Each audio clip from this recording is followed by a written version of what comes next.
সাথে পথে হারাতে পারবে না আজ কেউ মানা। তুমি আছো সাথে আমার, হোক না সে পথ জানা। ও তোমার সাথে পথ হারাতে। গুড মর্নিং এভরিওয়ান, কেমন আছো তোমরা সবাই? আমার আরও একটি ব্লগে তোমাদের সকলকে স্বাগত জানাচ্ছি। আর আমি একদম সকাল সকাল উঠে বিছানাপত্র গোছানো শুরু করে দিয়েছি। কারণটা হচ্ছে আজকে আমার ডাক্তার দেখানোর ডেট আছে, ওই কারণেই কিন্তু আমি আজকে অনেক সকাল থেকে ঘুম থেকে উঠে পড়েছি। কারণ রান্না বান্না মাকে হেল্প করতে হবে। আমি যদি কাঁথি বেরিয়ে যাই তাহলে একদম দুপুর হয়ে যাবে বাড়ি ঢুকতে। তো বাড়িতে দোকান আছে, মা একা সামলাতে পারবে না, ওই কারণে কিন্তু আজকে আমি সকাল থেকে উঠেই কিন্তু কাজে লেগে পড়েছি। এখন বিছানাপত্র গুছিয়ে গাছিয়ে আমি যাব কিন্তু রান্নাঘরে। আর ডাক্তার দেখাতে গিয়েও কিন্তু আমাকে না দেখিয়ে চলে আসতে হয়েছিল। কেন সেটা তোমরা ব্লগটা দেখলে অবশ্যই জানতে পারবে যে এত কষ্ট করে যাওয়ার পরও কিন্তু ডাক্তার দেখাতে পারলাম না। তো তোমরা ব্লগটা পুরোটা দেখো, তারপর কিন্তু বুঝতে পারবে। আমি রান্না করে আসতে না আসতেই কিন্তু দেখি যে আমাদের বাড়িতে যে কাঁঠালটা তোলা হয়েছিল, একদম বড় কাঁঠাল, তার অবস্থা কিন্তু একদম খারাপ হয়েছে। কারণ যে জায়গাগুলো দেখো পোকা হয়েছিল একদম পচে গেছে। এত বড় কাঁঠালটা চোখের সামনে নষ্ট হয়ে গেল, এতটাই খারাপ লাগছিল। কারণ এর আগে যে কাঁঠালগুলো হয়েছে ঠিকঠাক মানে হয়নি কাঁঠাল, তো একটা ভালো কাঁঠাল হয়েছিল, তাও দেখো কত পচা কাঁঠাল। ওই দুটো বাটিতেই কম করে কিন্তু কাঁঠাল বেরিয়েছে, আর বড় গামলাটাই সব পচা কাঁঠাল। তারপর আমি কিন্তু চলে এসেছি রান্নাঘরে চা করতে। আর এই যে আমার সবচেয়ে প্রিয় দুধ চা, বেশ আদা টাদা দিয়ে আজকে আমি চাটা বসিয়েছি। আর খুব মন খারাপ হচ্ছে, কেন বলো তো, এত বড় কাঁঠালটা নষ্ট হয়ে গেল। কাকুর মেয়ে বড় বোন এসে বলেছিল যে দিদি তোমাদের বাড়িতে কাঁঠাল পেকে গেছে। আমি অতটা গুরুত্ব দিইনি, কারণ মা জানে, মা বুঝতে পারবে যে কখন পাকবে। তো এত বড় কাঁঠালটা অর্ধেকের বেশি কিন্তু নষ্ট হয়ে গেছে। চা করে বসে গেছি এই যে বিস্কুট নিয়ে, আর চাটা খেয়ে নেই চলো।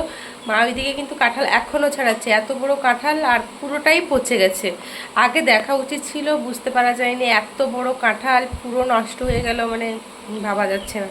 এতদিন গাছের কাঁঠাল ঠিকভাবে খাওয়া হয়নি, পোকা লেগে যেত, এঁচড় অবস্থায় খাওয়া হয়ে যেত। এই প্রথম এত বড় কাঁঠাল তোলা হয়েছিল, অবশ্য পোকা ছিল কিন্তু পুরোটাই পচে গেছে।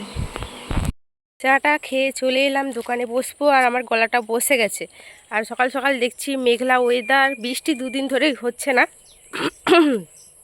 তো যাই এখন, মা ওইদিকে কাজবাজ সেরে নিই, বাপিও বাজার করে আসুক, তারপর আমার রান্নাবান্নার কাজ শুরু হয়ে যাবে। দোকানে বসে ততক্ষণ চলো। খেয়ে দিয়ে চলে এসেছি রেডি সেডি হয়ে। আর এই সুতির কুর্তিটা পরলাম, গরমে আর কি পরবো বলো, রেগুলার যেটা পরে নিয়েছি। আর বাপি ওইদিকে রেডি হচ্ছে, আর আমার তো ভেজা চুল, ক্লিপ মেরে নিয়েছি, বাইকে গেলে অবস্থা শেষ হয়ে যাবে। আর ডাক্তার দেখিয়ে আমি কিন্তু দুটো শাড়ি কিনবো। তো চলো এখন যাওয়া যাক। আর মেঘলা ওয়েদার না, প্রচুর গরম লাগছে, প্রচুর গরম লাগছে।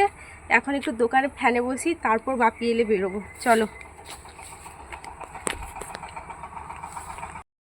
যিনি নাম লিখিয়েছিলেন উনি বলেছিলেন যে আজকে ডক্টর আসবে, কিন্তু গিয়ে যখন দেখি চেম্বার অফ, তো কী আর করা যাবে বলো, ডাক্তার নেই, তালা লাগানো আছে। ওই জন্য আমি আর বাপি কিন্তু তাড়াতাড়ি করে চলে এসেছি। এই যে আমার শপিং করতে কয়েকটা শাড়ি কেনার আছে, স্কুল যাই ওই কারণে। আর রাস্তায় কিন্তু আমার পুরনো কলেজ ফ্রেন্ডের সাথে দেখা, এতটাই লজ্জা লেগেছিল যে ক্যামেরা অন করার সাথে সাথে অফ করতে হয়েছে, এতটাই হাসি পেয়েছিল।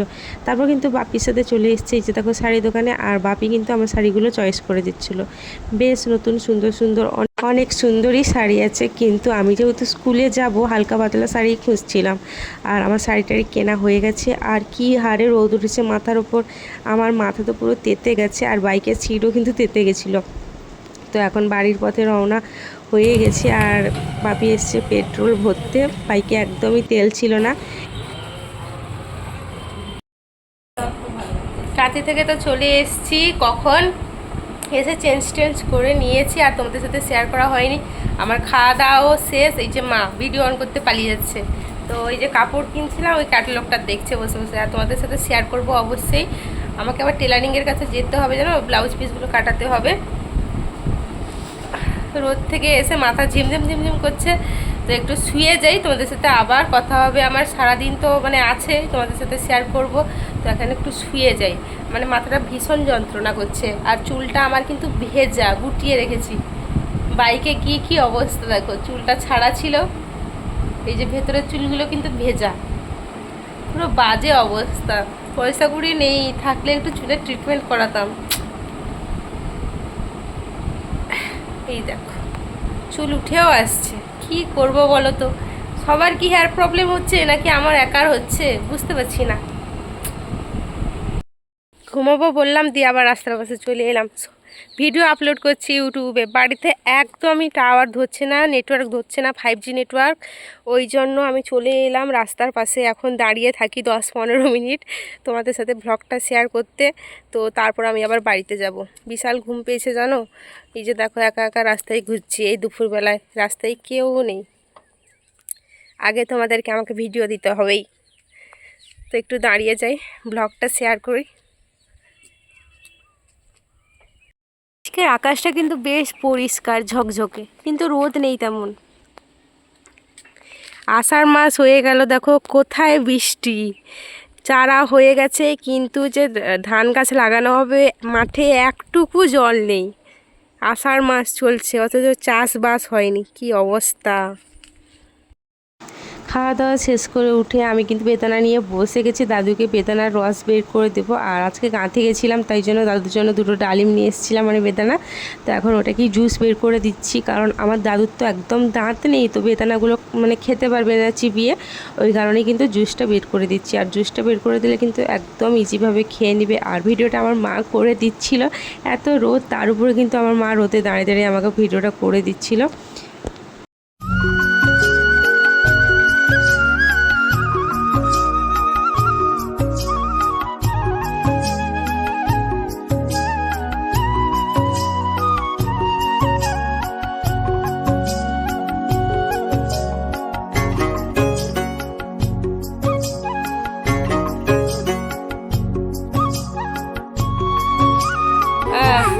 ওলে বাবালে কাঁদে দেখনি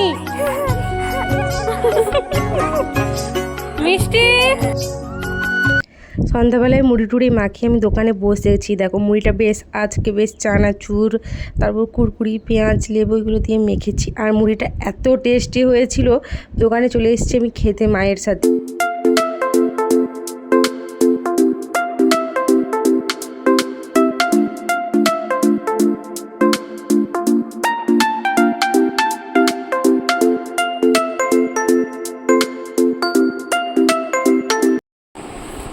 দোকান থেকে বাড়িতে চলে এলাম ভাইয়ের প্র্যাকটিক্যাল লিখতে, কেমিস্ট্রি প্র্যাকটিক্যাল। মানে আমার নিজের 200 পেজ লেখা বাকি আছে, 200 থেকে 250 পেজ ভাই লিখতে দিয়েছে। ভাইও সময় পাচ্ছে না, সারাদিন টিউশন পড়ছে এইচএস সামনে, ওই জন্য আমি লিখে দিই। আর কি করব বলো, চলো লিখে নিই এটা। আর রাতে হবে মাংস, বাপি মাংসও নিয়ে এসছে, মা ওইদিকে রান্নাবান্নায় পুরো লেগে গেছে। আমি আগে লিখে শেষ করি। এখানে রান্নাবান্না চলছে, এই যে এখানে আলু ভেজে রেখেছে, এতগুলো আলু পড়বে মাংসে।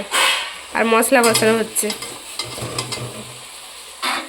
এই যে মাংস ম্যারিনেট করা আছে, টমেটো, তারপর আদার পেস্ট, রসুন পেস্ট, পেঁয়াজ পেস্ট, এগুলো সব দিয়ে ম্যারিনেট করা আছে। তো বন্ধুরা চলে এসেছি তোমাদের সাথে আমি কী শাড়ি কিনেছি শেয়ার করতে।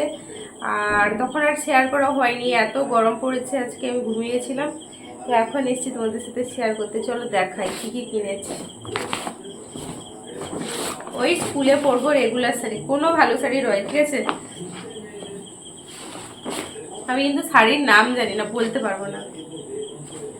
প্রথমে দেখাই এই শাড়িটা। এই শাড়িটা আমার খুব ভালো লেগেছে।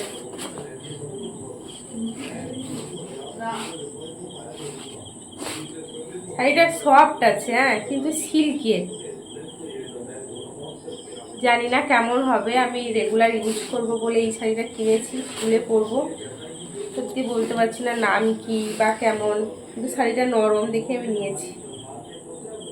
সিল্কের শাড়ি।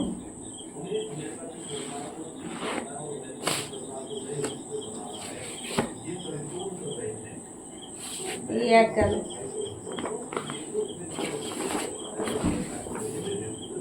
আর এই শাড়িটা এখন ট্রেন্ডিংয়ে চলছে, লিলেন বাটিক। এই শাড়ি কিন্তু প্রচুর ট্রেন্ডিং এ চলছে।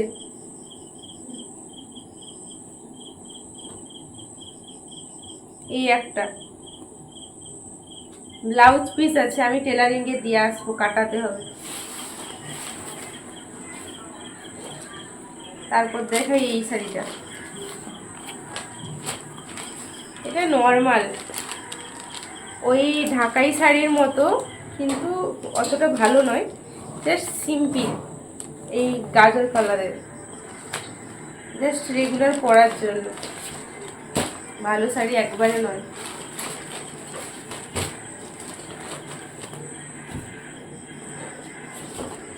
আর একটা শাড়ি আছে,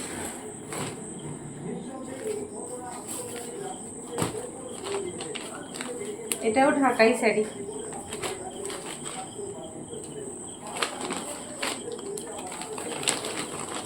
এই যে হোল বডি এরকম, আর এটা হচ্ছে কিন্তু শাড়ির আঁচল।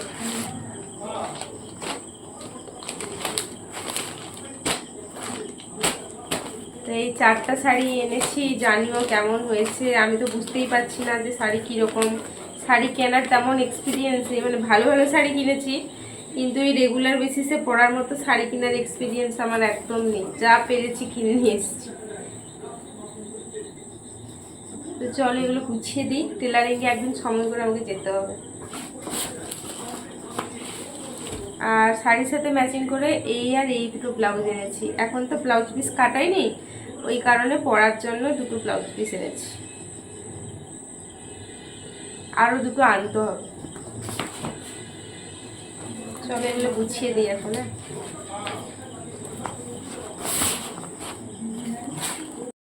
আজকে রাতে হয়েছিল একদম মাংসের কিন্তু ঝোল আর রুটি।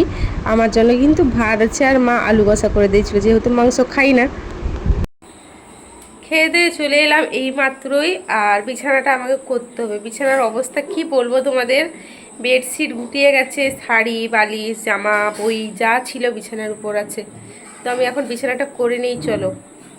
আর ভিডিওটা এই অবধি, তোমাদের সাথে দেখা হবে কিন্তু নেক্সট ব্লগে। ভিডিওটা আর বড় করছি না, কারণ এতটাই ঘুম পেয়েছে। আজকে লাইভ করেছিলাম, জানি এই ভিডিওটা অনেক পরে পোস্ট হচ্ছে, আজকে লাইভ করেছিলাম, এত ঘুম পেয়েছে তোমাদের কি বলবো। আমি বিছানাটা করেই আমি জাস্ট শুয়ে যাব, আর নিজের মধ্যে নেই। তো চলো ভিডিওটা এই অবধি, তোমাদের যদি ভালো লেগে থাকে অবশ্যই অবশ্যই আমার চ্যানেলটাকে সাবস্ক্রাইব করে দিও।